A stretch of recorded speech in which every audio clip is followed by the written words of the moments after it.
সোণৰ অসম।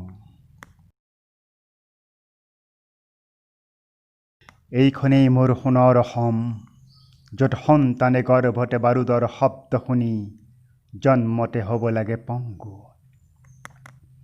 ন্যায্য প্ৰাপ্য বিচৰাৰ দুখতে জনতাই য'ত লাঠিগুলি বেয়নেতৰ নিৰ্মম প্ৰহাৰত ল'ব লাগে তিল তিল মৃত্যু।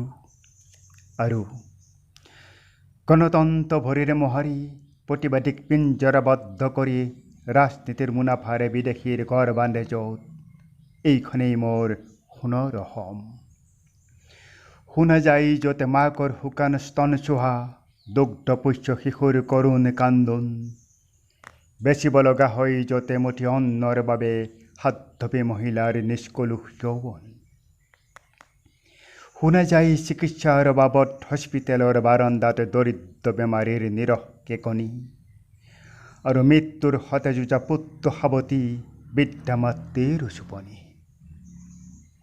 এইখনেই মোৰ সোণৰ অসম, যি স্বাধীন দেশতে নাথাকে জীয়াই থকাৰ স্বাধীনতা।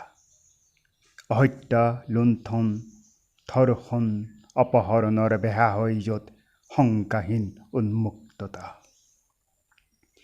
ফাৰ্ষ্টেক আদালতৰো হয় শামুকৰ গতি, য'ত সংবাদ সংগ্ৰহকাৰী সাংবাদিকৰেই মৃত্যুৰ সংবাদ সংগ্ৰহতো পৰে জ্যোতি। য'তে লগত ননা সোণৰ বাবে বোৱাৰী হয় যৌতুকৰ বলি, সাজে য'ত দৰিদ্ৰৰ তেজেৰে নেতা মহানেতাৰ বিলাসী ভৱন গগনচুম্বী। য'ত ধৰ্মৰ নামত চলে নৰমেট যজ্ঞ, ৰাজনীতিৰ উচতনি আৰু কুস্তি সংঘৰ্ষত থাকে য'ত নিৰ্বাচনৰ ভোটৰ অংক। বৃদ্ধাশ্ৰমেই হয় য'ত জন্মদাতা পিতৃ মাতৃৰ শেষ আশ্ৰয়, য'ত মানৱীয় প্ৰমূল্যবোধৰ হয় চৰম অৱক্ষয়। যাহ যায় য'ত সংস্কৃতিৰ বৰঘৰ লুইতৰ বুকুত, য'ত নমামী ব্ৰহ্মপুত্ৰ বৰাক পুষ্কৰৰ পূজাৰে কৰে বান প্ৰতিৰোধ।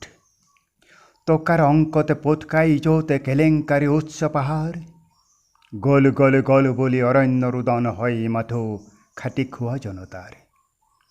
য'ত নোহোৱা কৰে কেঁচা তেজৰ কেঁচেমা গোন্ধে কেঁচা মাটিৰ মিঠা মিঠা গোন্ধ।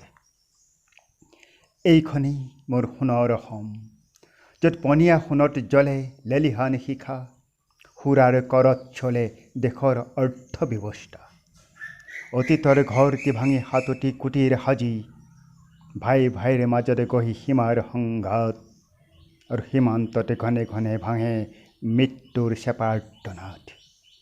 তথাপি চিঞৰি কওঁ, এইখনেই মোৰ সোণৰ অসম।